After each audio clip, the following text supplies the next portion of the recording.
Andradzuel des mesures incitatives pour encourager les investisseurs.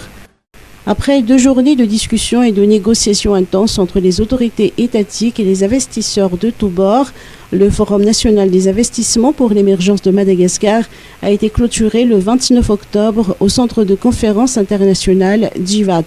Dans son allocution de clôture, le président de la République Andradzuel a souligné que ce forum a été un rendez-vous déterminant ayant servi à dresser le bilan des grands chantiers réalisés et ou en cours de réalisation, ainsi que les perspectives d'avenir dans le cadre de la mise en œuvre du plan Émergence Madagascar. Le chef de l'État a mis en exergue les mesures incitatives ainsi que les mesures fiscales et douanières prises par l'État pour encourager les investisseurs et les entrepreneurs à investir à Madagascar. Parmi ces mesures figurent l'exonération ou l'exemption des impôts et taxes pour la création d'entreprises dans le cadre du programme ODOF, la détaxation sur l'importation des équipements nécessaires à la promotion du secteur tourisme, l'introduction d'équipements électriques via l'énergie solaire, ainsi que les équipements indispensables aux exploitations agricoles. Plusieurs mémorandums d'entente et lettres d'intention ont été signés avec plusieurs partenaires durant cette cérémonie de clôture. Ceci témoigne d'un regain de confiance mutuelle et du soutien du secteur privé aux actions menées par l'État malgache.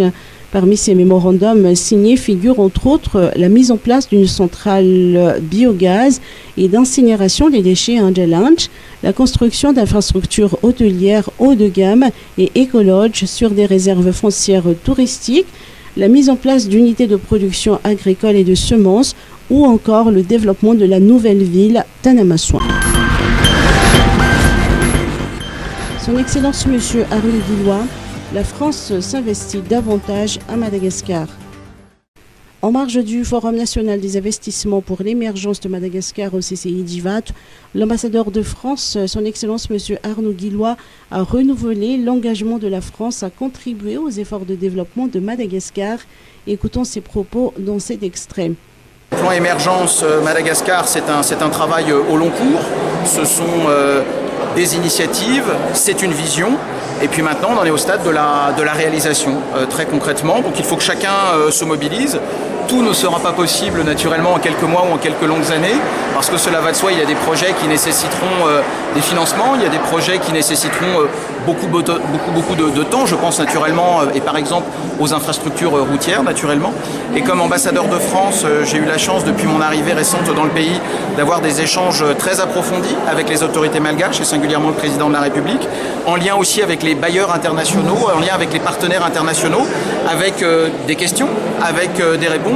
Et la France, pour ce qui la concerne, participe déjà d'une certaine façon au développement de Madagascar par l'investissement de l'Agence française de développement, par l'investissement des entreprises françaises présentes à Madagascar et qui sont un des tout premiers investisseurs.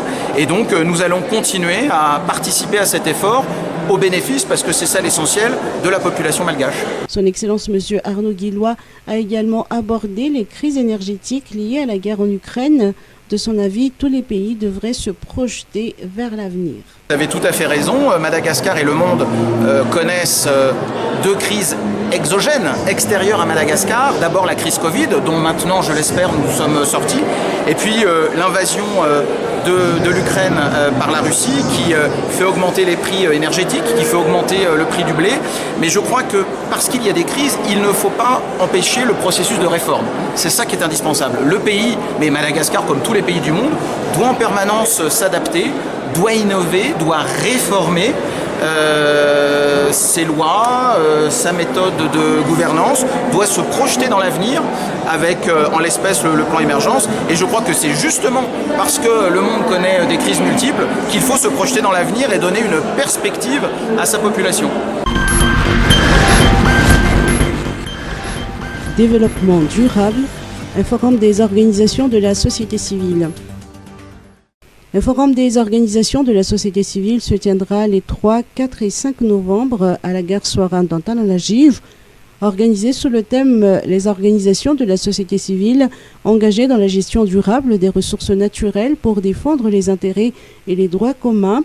Cette rencontre ambitionne d'accroître la visibilité des OSC et d'élargir le cadre de leur partenariat avec les autres auteurs en matière de gouvernance environnementale.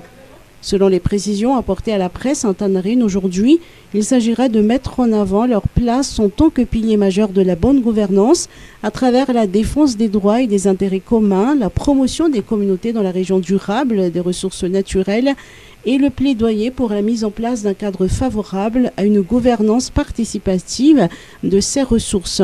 Expositions, conférences thématiques, animations grand public et concours de poèmes figurant au programme de cet événement. Un espace de rencontre entre les jeunes et les organisations engagées dans la gestion des ressources naturelles est prévu à cette occasion.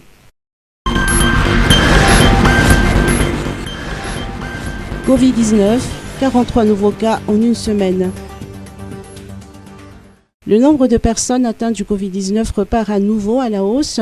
Le bilan épidémiologique du ministère de la Santé publique de la semaine du 22 au 28 octobre, publié dimanche, fait état de 43 nouveaux cas confirmés positifs au coronavirus, dont 32 localisés dans la région Lalamang, 2 dans la Lotchamanguj, 6 dans la Tsnanan et 3 autres cas positifs en région Vaknakarach. Ces nouveaux cas ont été détectés sur 568 tests réalisés, soit un taux de positivité de 7,57%.